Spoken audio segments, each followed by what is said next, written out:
Minasan, ohayo gozaimasu.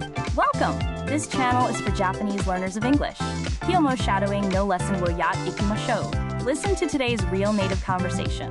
Focus on the rhythm and shadow along. Practice daily to master tango, bunpao, hatsuan, and rhythm. Repeat and try again tomorrow if needed. Zake. Chenaru no Toroku. Wo onegai shimasu. Okay, are you ready? Here we go. Ever feel like you're stuck in an echo chamber, only hearing the same ideas repeated back to you?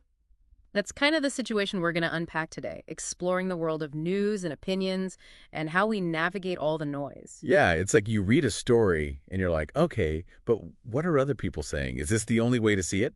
Exactly. And it's not just about finding different views, but also about recognizing what's fact versus what's opinion, and also just broadening our whole understanding of what's happening. Right. Because it's easy to get caught up in a single narrative, especially with how news is presented these days. Absolutely. So where do we even start with all of this? When people look at an event, how do they actually form these opinions? Well, it's interesting because everyone starts with a different base, right? So their background, their values, experiences. That's a good one. And then you layer in the news or what they think is news, and everyone kind of interprets it in their own way. And that's also assuming they're looking at the news from a lot of places, which isn't always the case, is it? No, not at all. And that's also where those echo chambers come from, where you're only getting one perspective. Yeah. You just keep hearing the same opinions, kind of like that algorithm on social media that only shows you what it thinks you agree with. Ooh, that's interesting. So it's not just bias from the reporting, but bias from how we even receive the information. I bet. And it's not just about ads. Think about how these algorithms could be used to promote certain products, services, or even political viewpoints. So it's not just about what you're seeing, it's also about what you're not seeing. Exactly. And that's a big part of why it's so important to get your news from a variety of sources. Right. I mean, I've noticed, even with some of the more straightforward news, like, say, a sports game, where the facts are kind of clear, you still have different interpretations. That's so true. Like, you might read one article that emphasizes the winning team A's strategy, and another one might focus on some player's individual performance. It's the same game, but different angles, right? Mm-hmm. It is wild. You can see the same event and totally miss something crucial. But that brings us to the whole thing of what is fact and what is opinion anyway? Right, because we kind of throw those words around, but they have really different meanings. A fact is something that can be proven true, like verifiable, right? Absolutely. It's something that exists and that people can agree on, like the sky is blue or a dog has 4 legs. Yeah, a straightforward and testable thing.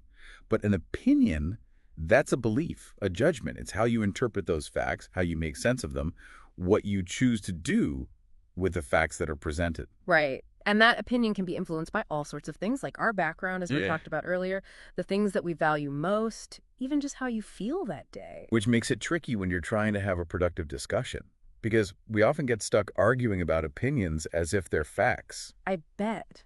That's so true. And this, in turn, leads to problems when you get into debate. That's right. Because what people often fail to do is provide the reasons for why they feel that way. Like, if someone says the death penalty is wrong, then it begs the question, why? Absolutely. It's not enough to just say it. You have to back it up. And that is when you need to have those reasons and even evidence to support your reasons. And that all forms a complete argument or a position. Which means the argument has opinions, but also some facts that you can test or see if they are sound, right?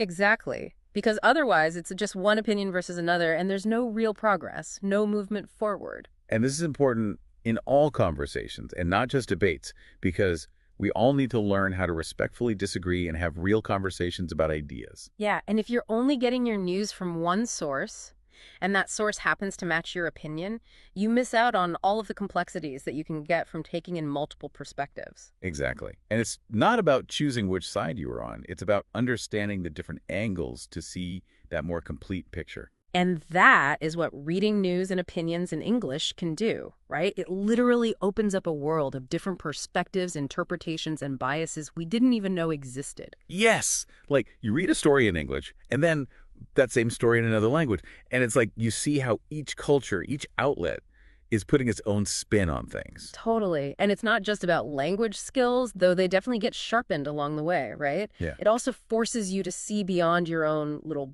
bubble. Absolutely. You start noticing patterns in how different media outlets from different countries frame their news, what they choose to emphasize, what they choose to leave out. Right. The whole editorial decisions are right there, and you get a chance to see them from all over the world.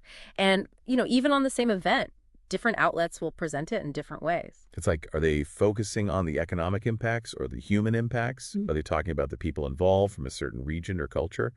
You start recognizing these patterns, these angles. Ooh, makes sense. It's like you're becoming a more informed global citizen. You're not just passively consuming information, you're actively analyzing it. Exactly.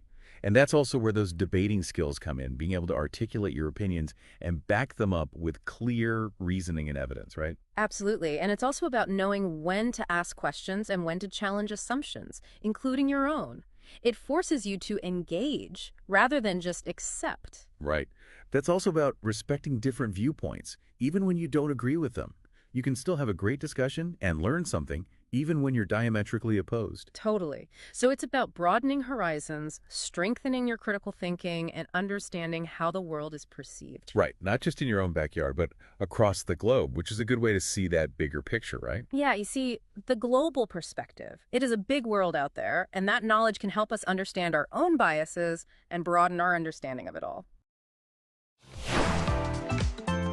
All right, we've finished today's lesson. How did you find it? 理解できない部分はありませんでしたか? Repeat and try again tomorrow if needed. Please let me know your感想 or request in the comments. ぜひチャンネルの登録をお願いします. I look forward to seeing you all again soon. See you next time. Bye bye.